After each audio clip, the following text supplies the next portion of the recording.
베이징의 깊은 겨울, 바바오산 혁명공원 묘지를 스치는 바람은 유난히 차갑게 느껴집니다.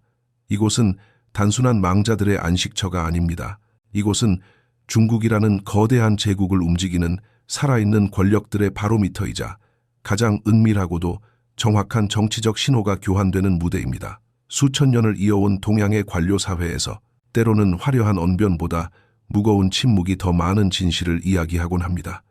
누군가가 그 자리에 서 있다는 사실, 혹은 누군가의 이름이 적힌 화환이 그 자리에 놓여 있다는 사실은 단순한 애도의 표현을 넘어 그가 여전히 권력의 중심부에서 숨쉬고 있다는 정치적 생존 신고와도 같습니다. 반대로 당연히 있어야 할 곳에 보이지 않는 공백은 그 어떤 공식 성명보다도 강력하게 한 시대의 종말을 예고하기도 합니다. 오늘 우리는 바로 그 보이지 않는 공백에 주목하려 합니다. 한때 중국 정치의 차세대 주자로 각광받으며 기술 관료의 성공 신화로 불렸던 인물 마싱루이, 그의 이름이 갑작스럽게 사라진 그 빈자리가 우리에게 보내는 신호는 과연 무엇일까요? 이것은 단순히 한 개인의 몰락을 넘어 거대한 지각 변동이 일어나고 있는 중남해의 깊은 내막을 들여다보는 열쇠가 될 것입니다. 우리는 오늘 화려한 의전과 엄숙한 장례 절차 뒤에 숨겨진 소리 없는 칼날과 같은 권력의 이동을 추적해 보려 합니다. 마치 셜록 홈즈가 사소한 단서에서 거대한 사건의 전말을 읽어내듯 우리는 바바오산에 놓인 국화 꽃송이 사이에서 중국 정국의 미래를 읽어낼 것입니다. 이야기는 12월 14일 베이징에서 거행된 한 장례식에서 시작됩니다. 이날은 제8대 전국인민대표대회 상무위원회 부위원장을 지낸 왕빙첸의 영결식이 열린 날이었습니다. 왕빙첸이라는 인물은 단순한 원로가 아닙니다. 그는 중국 재정부장과 국무위원, 그리고 전인대 부위원장을 역임하며 중국 경제와 정치의 격동기를 헤쳐온 거물급 인사입니다. 중국 공산당의 의전 서열과 관례상 이러한 부국급 고위 인사가 세상을 떠나면 바바오산에서 거행되는 영결식은 최고의 예우를 갖추게 됩니다. 그리고 여기에는 불문율과도 같은 철칙이 하나 존재합니다. 바로 현직에 있거나 은퇴한 당과 국가의 모든 지도자가 빠짐없이 화환을 보내 애도를 표해야 한다는 것입니다. 이것은 선택사항이 아닙니다. 이것은 자신이 여전히 그 시스템의 일원임을 증명하는 의무이자 권리입니다. 장례식장은 엄숙했습니다. 검은 옷을 입은 조문객들이 고인의 마지막 가는 길을 배웅했고, 영정 사진 주위로는 흰색 국화와 백합으로 장식된 거대한 화환들이 빽빽하게 들어찼습니다. 하얀색 바탕에 검은색 글씨로 조의를 표하는 리본들이 길게 늘어뜨려져 있었고, 그 리본 위에는 중국 최고 권력자들의 이름이 선명하게 새겨져 있었습니다. 시진핑 주석을 비롯한 상무위원들의 화환이 중앙을 차지하고, 그 옆으로 정치국 위원들의 화환이 서열순으로 질서정연하게 배치되었습니다. 언뜻 보기에는 모든 것이 완벽하게 짜인 각본처럼 한치의 오차도 없는 평소의 장례식 풍경과 다를 바 없어 보였습니다. 하지만 예리한 관찰자들의 눈을 피할 수는 없었습니다. 현장에서 촬영되어 인터넷을 통해 조용히, 그러나 빠르게 퍼져나간 사진 한 장이 거대한 파문을 일으켰습니다. 정교하게 배열된 화환들의 숲에서 도저히 비어 있어서는 안 될 공간이 발견된 것입니다. 정치국 위원들의 화환이 놓인 구역을 자세히 들여다보면 의전 서열에 따라 당연히 존재해야 할 이름 하나가 감쪽같이 사라져 있었습니다. 바로 마싱루이였습니다. 이것이 왜 중요한지 이해하기 위해서는 중국 공산당의 엄격한 서열 문화를 이해해야 합니다. 마싱루이는 현재 신장 위구르 자치구의 당 서기이자 중앙정치국 위원입니다. 그의 서열을 고려했을 때 그의 화환은 국가 부주석 한정의 화환과 성씨 획수 순서에 따라 그 다음 서열인 외교부장 왕위의 화환 사이에 놓여야만 했습니다. 사진 속 왼쪽에는 붉은 원으로 표시된 한정 부주석의 화환이 놓여 있었고, 오른쪽에는 왕위 부장, 그리고 1, 2 베이징 서기, 석태봉 통일전선 부장이 함께 보낸 화환들이 나란히 놓여 있었습니다. 그러나 그 중간 마싱루이가 있어야 할 자리는 텅 비어 있었습니다. 마치 누군가가 정교한 포토샵 작업으로 그의 존재만을 도려낸 것처럼 그곳에는 아무것도 없었습니다. 이 부재는 결코 실수일 수 없습니다. 중국 공산당의 의전 담당 부서는 세계에서 가장 꼼꼼하고 치밀한 조직 중 하나입니다. 화환의 위치, 이름의 순서, 글자 크기 하나하나가 모두 정치적 메시지를 담고 있기 때문에 단순한 행정착오로 현직 정치국 위원의 화환을 누락한다는 것은 상상할 수 없는 일입니다. 게다가 마식 루이는 유일하게 화환을 보내지 않은 정치국 위원이었습니다. 다른 동료들이 모두 예를 갖추는 동안 그만이 침묵했습니다. 아니, 정확히 말하면 침묵을 강요당한 것일지도 모릅니다. 이 장면은 우리에게 기시감을 불러일으킵니다. 역사는 반복되며 특히 권력의 세계에서 그 패턴은 놀라울 정도로 유사하게 재현됩니다. 불과 반년 전 우리는 비슷한 장면을 목격했습니다. 당시 허웨이둥 중앙군사위원회 부주석이 공식 석상에서 자취를 감췄을 때도 시작은 화환이었습니다. 전임자인 쉬치량 전 부주석의 갑작스러운 사망설과 장례식 관련 루머가 돌았을 때 공식적인 고별 의식에서 유일하게 화환을 보내지 않은 혹은 보내지 못한 정치국 위원이 바로 허웨이둥이었습니다. 당시에도 수많은 추측이 난무했습니다. 단순한 건강 문제일까? 아니면 업무상의 이유일까? 하지만 결과는 냉혹했습니다. 허웨이둥은 그 후 3개월 동안 세상에서 완전히 사라졌고 중요한 회의와 행사에서 계속해서 결석했습니다. 결국 그 침묵의 끝은 면직과 조사라는 공식적인 몰락으로 이어졌습니다. 지금 마식 루이에게서 나타나는 징후는 허웨이둥의 경우보다 훨씬 더 빠르고 더 명확해 보입니다. 허웨이둥이 의혹 속에서 서서히 잊혀져 갔다면 마식 루이의 경우는 마치 급행 열차를 탄 것과 같습니다. 그는 불과 지난달인 11월 28일까지만 해도 정치국 회의에 참석하며 건재함을 과시하는 듯 했습니다. 그러나 한 달도 채 지나지 않은 시점에서 그는 자신의 이름으로 된 조화 하나조차 보낼 수 없는 처지가 되었습니다. 이것은 내부적으로 그가 이미 정치국 위원으로서의 모든 직무와 권한을 박탈당했음을 의미합니다. 만약 그가 단순히 조사를 받고 있는 단계이거나 혐의가 확정되지 않은 상태라면 당국은 대외적인 안정을 위해 일종의 위장 전술로라도 그의 이름으로 화환을 보냈을 것입니다. 아직 아무 일도 일어나지 않았다는 것을 보여주기 위해서 말입니다. 그것이 공산당이 즐겨 쓰는 통치 기술입니다. 그러나 이번에는 그런 최소한의 연출조차 포기했습니다. 이것은 마식 루이의 혐의가 이미 내부적으로는 확정 판결을 받은 것이나 다름없으며 더 이상 그를 보호하거나 숨길 여지조차 없다는 강력한 방증입니다. 마식 루이의 화환이 사라진 그 자리에는 보이지 않는 선혈이 낭자합니다. 이것은 총성 없는 전쟁터입니다.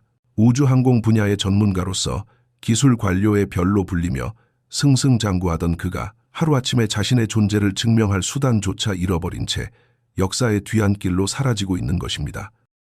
그의 몰락은 단순히 한 개인의 부패나 비위 문제로 치부하기에는 너무나 큰 정치적 함의를 담고 있습니다.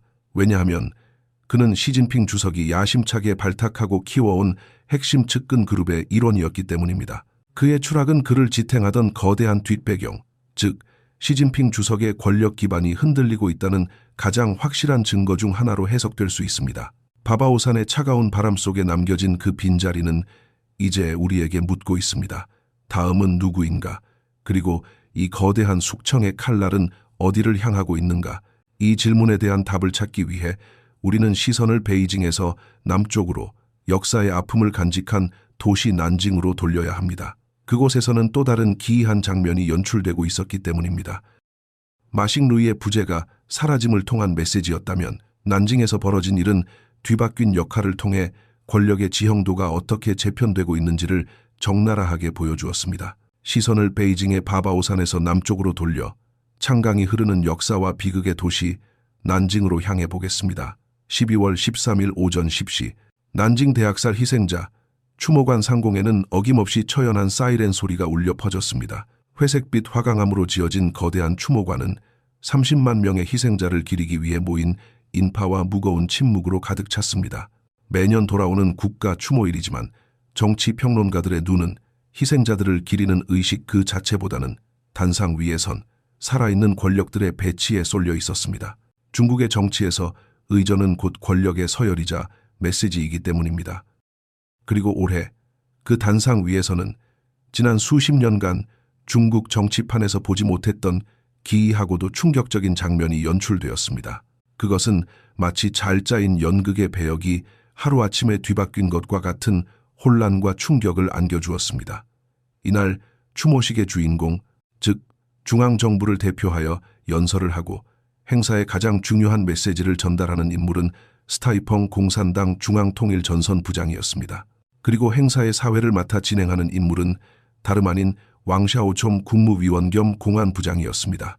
일반적인 시각에서는 고위 관료 두 사람이 나란히 행사를 진행하는 평범한 장면으로 보일 수 있습니다. 하지만 이 인선 뒤에는 중국 공산당 내부의 치열한 암투와 권력의 지형 변화를 암시하는 거대한 비밀이 숨겨져 있습니다. 이를 해독하기 위해서는 먼저 지난 5년간 이 행사의 관례를 되짚어볼 필요가 있습니다. 과거의 기록들을 살펴보면 패턴은 명확합니다. 난징 대학살 국가 추모식은 시진핑 주석이 제정한 가장 중요한 국가 행사 중 하나로 이곳에서 연설하는 인물은 예외 없이 시진핑 주석의 최측근, 이른바 시자준의 핵심 멤버들이었습니다.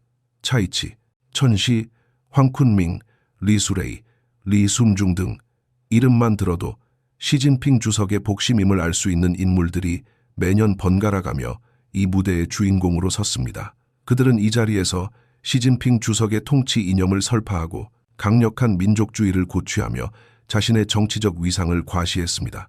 그런데 올해 그 자리에 선 스타이펑은 결이 완전히 다른 인물입니다. 그는 후진타오 전 주석의 측근이자 리커창 전 총리의 대학 동기로 분류되는 인물입니다. 흔히 말하는 단파 혹은 기술 관료 출신의 온건파를 대표하는 인물이 시진핑 주석의 성지와도 같은 행사에서 마이크를 잡은 것입니다.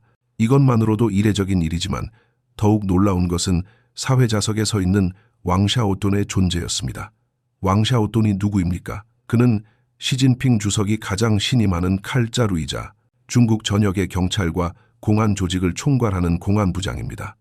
시진핑 주석의 푸젠성 근무 시절부터 인연을 맺어온 그는 시진핑 주석의 권력을 물리적으로 지탱하는 가장 강력한 무력기관의 수장입니다. 그런 그가 이날 맡은 역할은 행사의 주인공이 아니라 주인공을 소개하고 식순을 안내하는 사회자였습니다. 중국 관료 사회에는 가마를 맨다라는 표현이 있습니다. 아랫사람이 윗사람을 돋보이게 하기 위해 보조적인 역할을 수행한다는 뜻입니다. 그런데 지금 시진핑 주석의 가장 날카로운 칼인 왕샤오팀이 한때 정적이나 다름없었던 후진타오 계열의 원로 스타이펑을 위해 가마를 메고 있는 형국이 벌어진 것입니다. 이것이 얼마나 굴욕적이고 파격적인 배치인지는 2023년의 행사와 비교해보면 더욱 명확해집니다. 2023년 추모식의 사회는 우정룽 국무원 비서장이 맡았습니다.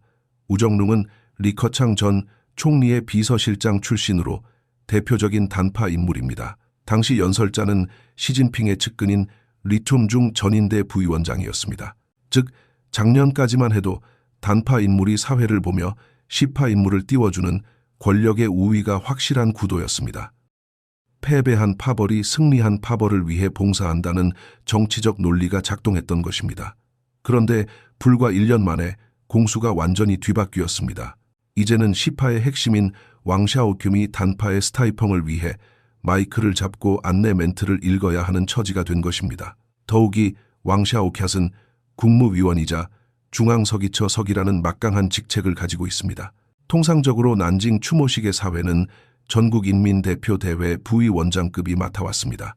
전인대 부위원장은 직급은 높지만 실권은 적은 일종의 명예직이나 은퇴 대기직에 가깝습니다. 실무 권력을 쥐고 있는 국무위원이나 공안부장이 이런 의전적인 사회자 역할을 맡는 것은 전례를 찾기 힘든 일입니다. 이것은 왕샤오차 개인에 대한 모욕일 뿐만 아니라 그가 대표하는 시진핑 친위 세력 전체에 대한 공개적인 망신주기라고 해석할 수밖에 없습니다.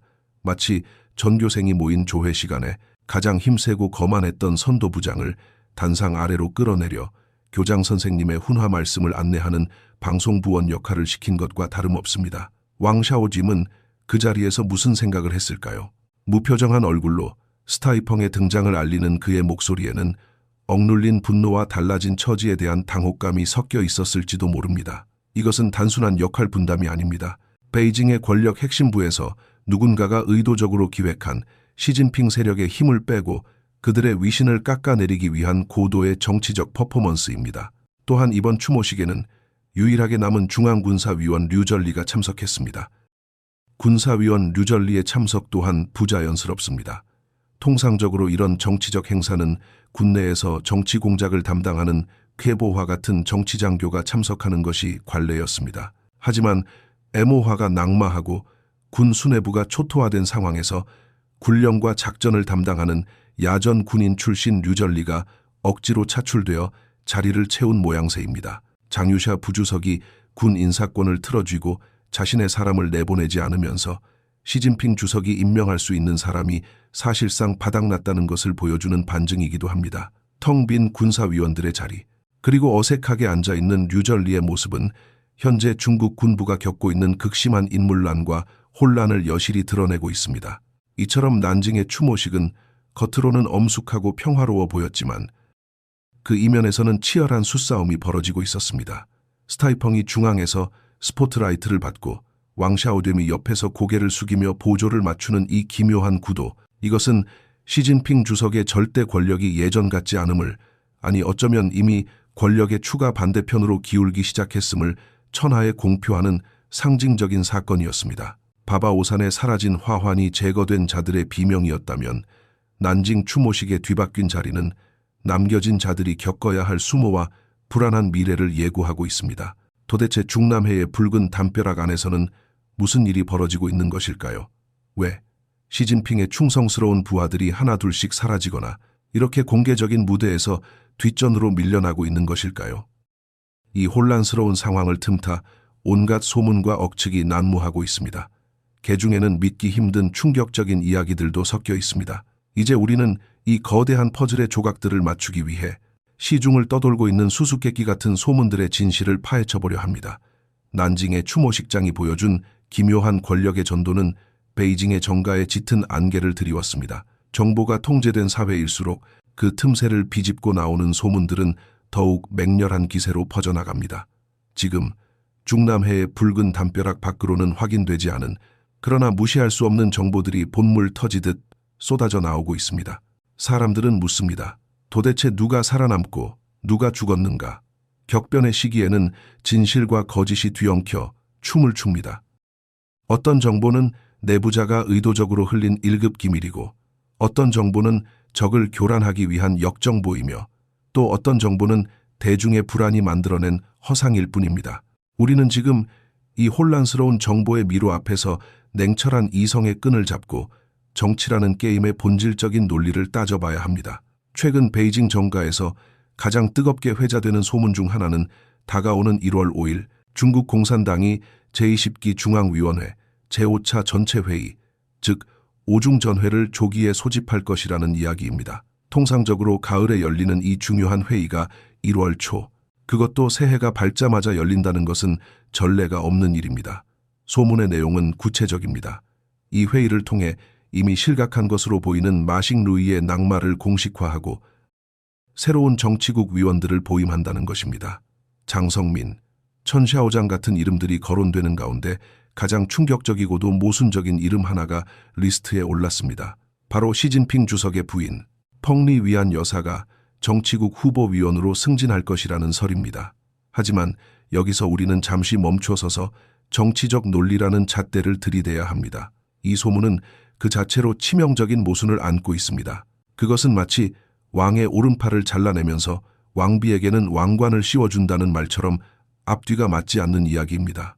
왜냐하면 지금 우리가 목격하고 있는 마식루이의 처절한 몰락은 펑리 위안 여사의 정치적 입지와 때려야 뗄 수 없는 관계이기 때문입니다. 마식루이와 시진핑 주석의 과거를 되짚어보면 흥미로운 사실을 발견하게 됩니다. 사실 두 사람은 과거에 정치적 접점이 거의 없었습니다. 마식루이는 우주항공 기술자 출신의 테크노크라트였고 시진핑 주석과는 직접적인 인연이 닿지 않았습니다. 그런데도 그가 어떻게 시진핑의 총애를 받는 시자준의 핵심 중의 핵심으로 산둥파의 선봉장으로 급부상할 수 있었을까요? 많은 정치 분석가들은 그 연결고리의 핵심에 바로 펑리 위안 여사가 있다고 지적합니다. 마식루이는 펑리 위안의 고향인 산둥성 인맥, 즉 산둥파의 대표 주자이자 펑리 위안이 마쿠에서 영향력을 행사하는 데 있어 가장 강력한 우군으로 꼽혀왔습니다. 한간에는 마식루이와 펑리 위안이 정치적으로 한 몸이나 다름없는 운명 공동체라는 분석까지 나오고 있습니다. 그런 마식루이가 지금 바바오산에 화환 하나 보낼 수 없을 정도로 철저하게 짓밟히고 있습니다. 이것은 단순히 부패한 관료 한 명을 처벌하는 차원의 문제가 아닙니다. 이것은 산둥파라는 거대한 파벌의 뿌리를 뽑고 더 나아가 펑리 위안 여사의 정치적 날개를 꺾어버리겠다는 반대파의 명백한 선전포고입니다. 그런데 이런 상황에서 펑리 위안 여사가 승진한다. 이것은 정치공학적으로 성립할 수 없는 시나리오입니다. 따라서 펑리 위안의 승진설은 그녀를 안심시키기 위한 연막 작전이거나 혹은 반대파가 그녀의 야망을 대중에게 노출시켜 여론의 역풍을 유도하기 위해 흘린 독이 든 사과일 가능성이 큽니다. 우리는 역사를 통해 선택적 반부패의 무서움을 잘 알고 있습니다. 시진핑 주석이 집권 초기 보시라이와 저 우융캉 같은 정적들을 제거할 때 내세웠던 명분은 언제나 부패 척결이었습니다. 그는 부패라는 칼을 휘둘러 정적들의 목을 쳤고 그 빈자리를 자신의 사람들로 채워 넣으며 1인 독재 체제를 완성했습니다. 그런데 지금 역사의 수레바퀴가 정확히 반대 방향으로 돌기 시작했습니다. 현재 벌어지고 있는 일련의 사태는 시진핑 주석이 사용했던 바로 그 방식, 그 논리, 그대로 시진핑의 사람들을 겨냥하고 있습니다. 이것은 일종의 거울 효과입니다. 천도는 돌고 돈다는 옛말처럼 자신이 던진 부메랑이 다시 돌아와 자신의 목을 겨누고 있는 형국입니다. 마싱루이의 혐의로 거론되는 우주항공 계열의 부패나 신장 위구르 지역 통치 시절의 문제들은 사실 핑계에 불과할 수 있습니다. 털어서 먼지 안 나는 사람이 어디 있겠습니까? 특히 중국의 고위 관료 사회에서 완벽하게 깨끗한 인물을 찾는 것은 사막에서 바늘을 찾는 것과 같습니다. 중요한 것은 누가, 왜, 지금 칼을 뽑았느냐 하는 것입니다. 반시진핑 세력 혹은 원로 그룹은 시진핑 체제를 지탱하던 두 개의 기둥, 즉 군부와 당 조직을 무너뜨리기 위해 가장 상징적인 인물들을 골라내고 있습니다. 군부에서는 허웨이둥과 리상푸가, 당 조직에서는 마싱루이가 그 타깃이 된 것입니다. 이것은 홍기를 들고 홍기를 친다는 전형적인 공산당 내부 투쟁의 방식입니다. 겉으로는 당의 기강을 바로잡고 부패를 청산한다는 정의로운 명분을 내세우지만 그 실체는 적의 팔다리를 하나씩 잘라내어 고립시키는 잔혹한 권력 투쟁입니다. 마싱루이가 단순히 조사를 받고 집에 돌아가 차를 마시며 쉬고 있을 것이라고 상상하는 것은 순진한 생각입니다. 허웨이둥이 사라진 후 끝내 돌아오지 못했듯이 마싱루이 역시 가혹한 신문과 압박 속에서 자신의 정치적 생명, 어쩌면 생물학적 생명까지 위협받고 있을지 모릅니다. 마싱루이 사건은 단순히 개인의 비극으로 끝나지 않습니다. 이것은 도미노 게임의 시작일 뿐입니다. 그가 무너지면 그가 이끌던 산둥파가 무너지고 산둥파가 무너지면 시진핑 주석의 친인척 그룹과 후궁 세력이라 불리는 비선 라인이 타격을 입습니다. 그리고 그 여파는 필연적으로 시진핑의 또 다른 권력 기반인 지강신군과 푸젠방으로 번져나갈 것입니다. 이미 그 징후는 곳곳에서 포착되고 있습니다. 마싱루이의 신복들이 줄줄이 체포되고 있고 그 불길은 신장과 광둥을 넘어 저장성까지 번질 태세입니다. 우리는 이 소문과 정보의 홍수 속에서 단 하나의 명백한 흐름을 읽을 수 있습니다. 그것은 바로 시진핑 주석이 지난 10년 넘게 공들여 쌓아 올린 시자준이라는 거대한 성벽이 내부에서부터 무너져 내리고 있다는 사실입니다. 화려한 승진설 뒤에 숨겨진 것은 차가운 숙청의 칼날이며 안정을 가장한 침묵 뒤에는 비명소리가 감춰져 있습니다. 그렇다면 이 숙청의 칼끝은 구체적으로 어디까지 파고들었을까요? 마싱루이 한 명을 잡는 것으로 끝날까요? 아닙니다. 바바오산의 빈 화환이 예고했던 태풍은 이제 중국 대륙의 서쪽 끝 신장에서부터 군수산업의 심장부까지 휩쓸고 있습니다. 우리는 다음 장에서 이 거대한 나비 효과가 어떻게 중국의 안보와 군사 시스템 전반을 뒤흔들고 있는지 그 구체적인 파괴력을 추적해 볼 것입니다. 마싱루이라는 거목이 쓰러지는 소리는 베이징의 골목을 지나 저 멀리 중국 서부의 황량한 사막, 신장 위구르 자치구까지 울려 퍼지고 있습니다. 바바오산에서 사라진 화환 하나가 던진 파문은 이제 거대한 쓰나미가 되어 중국 대륙을 가로지르고 있습니다. 우리는 이것을 단순한 개별 사건으로 보아서는 안 됩니다. 이것은 정교하게 설계된 도미노 게임의 시작이며 그 첫 번째 블록이 넘어지면서 마싱루이가 한때 지배했던 광활한 영토와 조직들이 연쇄적으로 무너져 내리는 신호탄이 되었습니다. 최근 정보 소식통에 따르면 신장 위구르 자치구에서는 심상치 않은 숙청의 바람이 불고 있습니다. 마싱루이 사건의 본질은 표면적으로 알려진 우주항공 계열의 부패 문제에 국한되지 않습니다. 물론 군수산업복합체와의 유착 관계도 조사의 대상이겠지만 진짜 칼끝은 그가 정치적 텃밭으로 삼았던 신장 지역의 통치 시스템과 그 아래 얽혀있는 방대한 인맥을 겨냥하고 있습니다. 권력을 잡은 세력은 단순히 우두머리만을 제거하는 실수를 범하지 않습니다. 그들은 물을 뽑으면 진흙이 딸려 나온다는 중국 속담처럼 마싱루이라는 물을 뽑아냄과 동시에 그 뿌리에 엉겨붙은 수많은 잔뿌리들, 즉 그의 수족들을 모조리 젖어내고 있습니다. 가장 먼저 들려온 소식은 신장 자치구 정부 부주석이자 카슈지구의 서기인 푸푸설입니다. 카슈는 신장의 안보와 경제에 있어 전략적 요충지이며 이곳의 책임자가 연행되었다는 것은 마싱루이의 지역 장악력이 완전히 해체되고 있음을 의미합니다. 불길은 여기서 멈추지 않고 남쪽으로도 번졌습니다.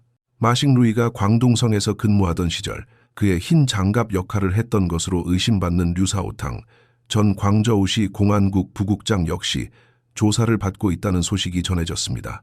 이는 수사의 범위가 신장, 저장, 광둥 등 마싱루이가 거쳐간 모든 지역을 포괄하고 있으며 수면 아래에서는 이미 칼에 피가 묻어나는 처절한 숙청이 진행되고 있음을 시사합니다. 특히 주목해야 할 인물은 천웨이준입니다.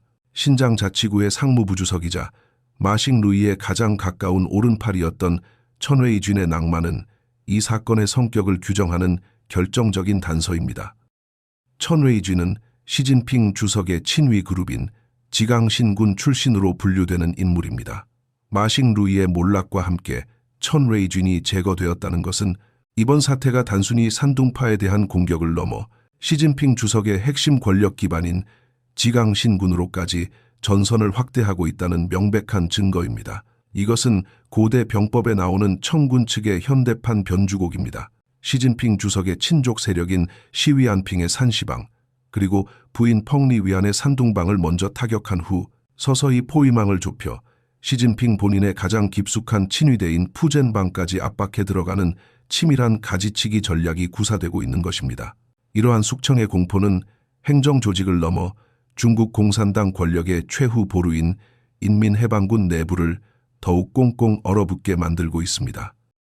현재 중국 군부는 창군 이래 최악의 지휘 공백 사태, 즉 권력의 진공 상태를 맞이하고 있습니다.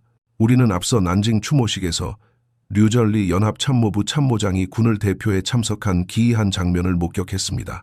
하지만 더 깊이 들여다보면 그 장면은 현재 중앙군사위원회가 처한 비상식적인 현실을 반영하고 있습니다. 시진핑 주석이 사면임을 확정지으며 출범시킨 제20기 중앙군사위원회 위원은 본래 4명이었습니다.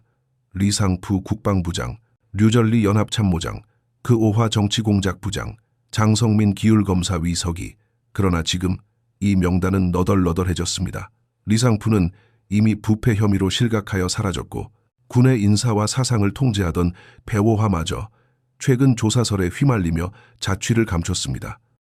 장성민은 최근 군사위 부주석으로 승진했다는 설이 있지만 공식적으로 확인되지 않은 채 혼란을 가중시키고 있습니다. 결과적으로 현재 공식 석상에서 정상적으로 활동하고 있는 군사위원은 류절리 단 한 명뿐입니다. 이것은 정상적인 국가의 군대라고 보기 힘든 기형적인 구조입니다.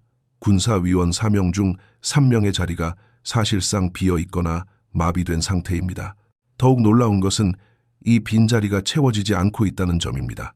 시진핑 주석이 여전히 막강한 권력을 쥐고 있다면 응당 자신의 충성스러운 부하들을 즉각 승진시켜 이 공백을 메워야 합니다. 군대는 하루라도 지휘체계가 멈춰서는 안 되는 조직이기 때문입니다. 그러나 인사는 멈췄습니다. 이것은 시진핑 주석이 더 이상 마음대로 장군을 진급시킬 힘을 잃었거나 혹은 실권을 쥐고 있는 장유샤 부주석이 시진핑의 사람들이 그 자리에 들어오는 것을 원천 봉쇄하고 있다는 합리적인 추론을 가능하게 합니다. 장유샤는 자신의 사람으로 채울 수 없다면 차라리 자리를 비워두는 고사작전을 쓰고 있는 것일지도 모릅니다. 군 내부의 분위기는 그야말로 살얼음판입니다. 최근 둥진 국방부장마저 면직되었다는 미확인 정보가 도는가 하면 창딩추 공군 사령관이 조사 도중 심근경색으로 사망했다는 진위를 확인할 수 없으나 그 내용만으로도 등골을 서늘하게 만드는 소문까지 나돌고 있습니다. 이것이 사실이든 아니든 이런 흉흉한 소문이 군 내부에서 흘러나온다는 것 자체가 현재 군 지휘관들이 느끼고 있는 극도의 공포감을 대변합니다. 중앙기율검사위원회의 조사는 정중한 대화가 아닙니다. 불려가는 순간 계급장은 뜯겨나가고 어제의 영광은 오늘의 족쇄가 됩니다. 마식루이가 찻잔을 기울이며 여유를 부릴 수 없듯이 군의 별들 역시 언제 자신에게 떨어질지 모르는 날벼락을 기다리며 전전긍긍하고 있습니다. 특히 류절리의 고립은 상징적입니다. 그는 장유샤 부주석과 함께 베트남 전쟁 참전 경험을 공유하는 실전파 군인입니다. 그가 유일하게 살아남아 공식 석상에 얼굴을 비추는 것은 그나마 장유샤 부주석의 비호 아래 있거나 혹은 정치 색채가 옅은 야전 군인이기 때문일 수 있습니다. 하지만 그 혼자서 무너져가는 거대한 군 조직의 공백을 메울 수는 없습니다. 지금 중국군은 머리는 있으되 손발이 잘려나간 거인과도 같습니다. 시진핑 주석이 자랑하던 강군몽은 내부의 불신과 숙청으로 인해 악몽으로 변해가고 있습니다. 총구를 잡은 손이 떨리고 지휘관이 부하를 믿지 못하는 군대가 과연 전쟁을 수행할 수 있을까요? 내치의 혼란과 군부의 마비는 필연적으로 외교 무대에서의 태도 변화를 불러옵니다. 내부가 흔들리면 외부는 웅크리게 마련입니다. 우리는 마식루이의 실각과 군부의 숙청이라는 렌즈를 통해 최근 중국 외교가 보여주고 있는 미묘하지만 중대한 변화, 특히 일본을 향한 목소리가 왜 갑자기 부드러워졌는지에 대한 해답을 찾을 수 있을 것입니다. 내부의 권력 기반이 흔들리고 군부의 지휘 체계가 마비되는 동안 중국의 대외 정책, 특히 외교 무대에서도 감지할 수 있는 거대한 기류 변화가 포착되고 있습니다. 흔히 내치는 외치의 연장선이라고 합니다. 집안이 시끄러우면 밖을 향해 목소리를 높여 시선을 돌리거나 반대로 내부 수습을 위해 외부와의 갈등을 급격히 줄이는 것이 국가 경영의 기본 생리입니다. 지금 중국이 보여주고 있는 모습은 명백히 후자에 가깝습니다. 그동안 전 세계를 상대로 으르렁거리던 이른바 전랑 외교의 거친 숨소리가 잦아들고 그 자리에 차분하고 계산적인 실용주의의 언어가 스며들기 시작했습니다. 이번 난징 대학살 추모식에서 스타이펑 통일전선부장이 보여준 행보와 연설 내용은 이러한 변화를 증명하는 가장 결정적인 스모킹건입니다. 난징 대학살 추모식은 그 태생부터 고도의 정치적 행위였습니다. 30만 명의 희생자를 기린다는 인류 보편적인 추모의 의미도 있지만 중국 공산당에게 이날은 내부의 불만과 모순을 외부의 적, 즉 일본 군국주의에 대한 분노로 치환시키는 가장 효과적인 민족주의의 용광로였습니다. 시진핑 시대 들어 이 행사는 더욱 정치화되었습니다. 매년 단상에 오른 시진핑의 측근들은 일본을 향해 날선 비판을 쏟아냈고 역사 문제를 고리로 중일 관계의 긴장을 고조시키는 것을 서슴지 않았습니다. 대중의 애국심을 고취해 체제 결속을 다지는 전형적인 통치술이었습니다. 하지만 올해는 달랐습니다. 단상에선 스타이펑의 입에서 나온 단어들은 예년과 비교할 수 없을 정도로 온건하고 절제되어 있었습니다. 그는 군국주의의 부활은 필연적으로 실패할 것이라는 원론적인 문장을 읊었지만 그 톤은 격정적인 선동이라기보다는 건조한 의례적 수사에 가까웠습니다. 최근 일본 자민당 내의 강경파인 다카이치 사나에 같은 인물들이 보여준 우경화 행보나 야스쿠니 신사 참배 문제 등 중국 입장에서 공격하기 딱 좋은 먹잇감들이 널려 있었음에도 불구하고 스타이펑은 구체적인 인명이나 사건을 거론하며 비난하는 것을 철저히 피했습니다. 불과 몇 달 전까지만 해도 일본의 오염수 방류 문제로 온 나라가 떠들썩하게 반일 감정을 부추기던 것과는 180도 달라진 모습입니다. 더욱 흥미로운 점은 관영 매체 신화통신의 보도 태도입니다. 스타이펑의 연설이 끝난 후 배포된 공식 보도문을 분석해보면 당 선전부가 현재 어떤 지침을 가지고 움직이는지 명확히 알 수 있습니다. 신화통신은 스타이펑의 연설 중 그나마 일본을 우회적으로 비판했던 군국주의 부활과 관련된 문장마저 삭제하거나 축소하여 보도했습니다. 현장 발언보다 보도 내용을 더 순화시켰다는 것은 당 지도부가 이번 추모식을 계기로 일본 자극을 최소화하고 대일 관계를 관리 모드로 전환하겠다는 강력한 의지를 가지고 있음을 시사합니다. 이것은 단순히 외교적 수사의 변화가 아닙니다. 이것은 권력의 주체와 그들이 추구하는 노선이 바뀌었음을 알리는 신호탄입니다. 시진핑 주석의 충성파들, 특히 외교부의 전랑들은 그동안 시진핑의 강한 중국, 즉 중국몽을 실현한다는 명분 아래 주변국들과 끊임없이 마찰을 빚어왔습니다. 그들은 타협보다는 대결을, 국익보다는 체면을 중시했습니다. 그러나 경제가 침체되고 외국인 투자가 썰물처럼 빠져나가며 내부 실업률이 치솟는 지금의 위기 상황에서 더 이상의 싸움닭 노선은 자살 행위나 다름없습니다. 이 시점에서 등장한 스타이펑과 그의 온건한 메시지는 중국 공산당 내의 합리적 실용주의 파벌이 다시금 정책 결정의 주도권을 쥐기 시작했다는 해석에 힘을 실어줍니다. 이들은 덩샤오핑의 유훈인 도광양회의 지혜를 다시 꺼내 들었습니다. 지금은 밖을 향해 이빨을 드러낼 때가 아니라 고개를 숙이고 무너진 경제를 재건하며 내부의 상처를 봉합해야 할 때라는 냉철한 현실 인식이 작동하고 있는 것입니다. 후진타오 계열의 인사인 스타이펑이 전면에 나서고 시진핑의 측근들이 뒤로 물러난 장면은 이러한 노선 변경을 상징적으로 보여줍니다. 우리는 또한 중국 당국이 다카이치 사나에를 비롯한 일본 강경파에 대한 비난 공세를 조기에 종료하려는 움직임에도 주목해야 합니다. 과거 같았으면 관영 매체와 우마오당을 총동원해 몇 달이고 반일 시위를 부추겼을 사안들입니다. 그러나 중국 지도부는 깨달았습니다. 과도한 민족주의 선동이 오히려 부메랑이 되어 자신들의 외교적 입지를 좁히고 일본과 미국을 더욱 밀착시키며 결과적으로 중국 경제에 타격을 주는 자충수가 되고 있다는 사실을 말입니다. 원수를 갚는 가장 좋은 방법은 실력을 키우는 것이라는 실용주의적 접근이 원수를 향해 소리를 지르는 감정적 접근을 대체하고 있는 것입니다. 이러한 외교적 로우키 전략은 비단 일본에만 국한되지 않습니다. 최근 미중 정상회담을 전후로 보여준 중국의 태도 변화, 한국에 대한 유화적인 제스처 등도 모두 같은 맥락에서 해석될 수 있습니다. 시진핑 주석의 1인 독재 체제 하에서 경직되었던 외교 유연성이 반 시진핑 연합 혹은 원로 그룹의 개입으로 인해 조금씩 회복되고 있는 징후들입니다. 물론 이것이 중국이 야심을 포기했다는 뜻은 아닙니다. 단지 그들은 지금 숨을 고르며 전열을 재정비할 시간이 절실히 필요할 뿐입니다. 하지만 이 침묵의 외교가 시진핑 주석 본인에게는 뼈아픈 패배일 수 있습니다. 강력한 카리스마와 대외적 강경함은 그의 통치 정당성을 뒷받침하는 중요한 기둥이었습니다. 중국은 이제 누구의 눈치도 보지 않는다는 그의 선언은 인민들에게 자부심을 심어주었지만 결과적으로는 고립을 자초했습니다. 이제 그의 라이벌들은 그가 저질러 놓은 외교적 난맥상을 수습한다는 명분으로 그의 권력을 하나씩 박탈하고 있습니다. 난징에서의 부드러운 연설은 역설적으로 시진핑의 강경 노선이 실패했음을 인정하는 항복 선언과도 같습니다. 이제 우리는 모든 조각을 모아 하나의 큰 그림을 완성할 수 있습니다.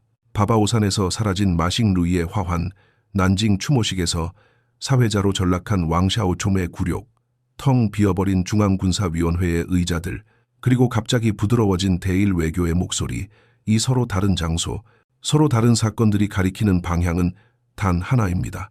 거대한 배의 키를 잡은 선장이 바뀌고 있다는 것입니다. 폭풍 묻히는 바다 위에서 선장이 바뀌는 과정은 결코 평화로울 수 없습니다. 선실 안에서는 여전히 치열한 몸싸움이 벌어지고 있고 밖으로는 아무 일도 없는 척 항해를 계속해야 합니다.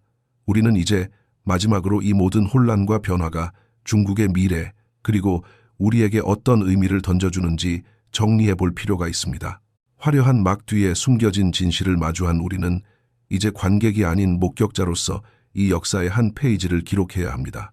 우리는 지금까지 베이징의 바바오산 혁명 공원 묘지에서 시작하여 난징의 엄숙한 추모식장, 그리고 신장 위구르의 사막과 중남해의 깊은 밀실을 거쳐 숨 가쁘게 달려왔습니다. 흩어져 있던 퍼즐 조각들을 하나로 맞추어 보니 안개 속에 가려져 있던 거대한 그림이 비로소 그 윤곽을 드러내고 있습니다. 그것은 한 개인의 몰락이나 단순한 파벌 싸움을 넘어 중국이라는 거대한 제국의 항로가 근본적으로 수정되고 있음을 알리는 역사적 변곡점의 풍경입니다. 마싱루이의 화환이 사라진 그 텅 빈 자리는 시진핑 주석이 자랑하던 철옹성의 균열이 가슴을 알리는 침묵의 비명이었습니다. 난징 대학살 추모식에서 고개를 숙인 채 사회를 보던 왕샤오푼의 모습은 절대 권력이라 믿었던 시자쥔 세력이 이제는 타협하거나 혹은 굴복해야 하는 새로운 현실을 상징적으로 보여주었습니다. 또한 텅 비어버린 군사위원회의 의자들과 갑자기 부드러워진 대일 외교의 목소리는 내부의 혼란을 수습하기 위해 이념보다는 생존을, 투쟁보다는 안정을 택할 수밖에 없는 중국 지도부의 절박한 처지를 대변하고 있습니다. 권력이란 흐르는 물과 같아서 결코 한 곳에 고여 있지 않습니다. 권불10년이라는 옛말처럼 영원할 것 같았던 시진핑의 1인 체제도 이제 내부의 반발과 경제적 위기 그리고 국제적 고립이라는 삼중고 속에서 거센 도전에 직면해 있습니다. 자신이 휘둘렀던 반부패의 칼날이 부메랑이 되어 자신의 신복들을 겨누는 현재의 상황은 역사가 보여주는 가장 아이러니하고도 냉혹한 교훈을 다시금 상기시켜줍니다.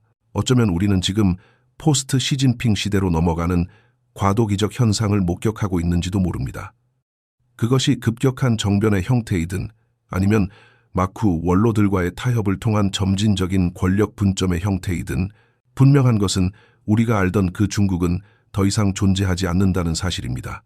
전랑 외교의 거친 함성은 잦아들 것이고 무리한 군사 팽창보다는 경제 회복에 집중하는 실용주의 노선이 당분간 득세할 것입니다. 하지만 이것이 중국이 민주화되거나 야망을 포기한다는 뜻은 아닙니다. 단지 그들은 생존을 위해 허물을 벗고 있을 뿐이며 그 과정에서 수많은 정치적 희생양들이 형장의 이슬로 사라질 것입니다. 관찰자로서 우리는 표면에 드러난 현상에 현혹되지 말아야 합니다. 화려한 뉴스 헤드라인이나 공식 대변인의 발표는 종종 진실을 가리는 연막일 뿐입니다. 진실은 항상 디테일에 숨어 있습니다. 누가 화환을 보냈는지, 누가 누구의 뒤에 서 있는지, 누가 마이크를 잡고 누가 침묵하는지, 이 사소해 보이는 의전의 변화 속에 제국의 운명을 가르는 결정적인 단서들이 숨겨져 있습니다. 오늘 우리가 함께 추적한 마식루이의 미스터리와 난징의 기묘한 풍경은 끝이 아니라 시작입니다. 앞으로 다가올 1월, 그리고 내년 양회를 전후하여 중국 정계에는 더 큰 태풍이 몰아칠 것입니다. 더 많은 별들이 떨어질 것이고 예상치 못한 인물들이 그 자리를 채울 것입니다. 그 소용돌이 속에서 중국이 어디로 흘러갈지, 그리고 그것이 한반도와 세계 정세에 어떤 파장을 미칠지 우리는 숨죽여 지켜봐야 합니다. 역사는 승자의 기록이지만 그 이면에는 패자의 침묵이 깔려 있습니다.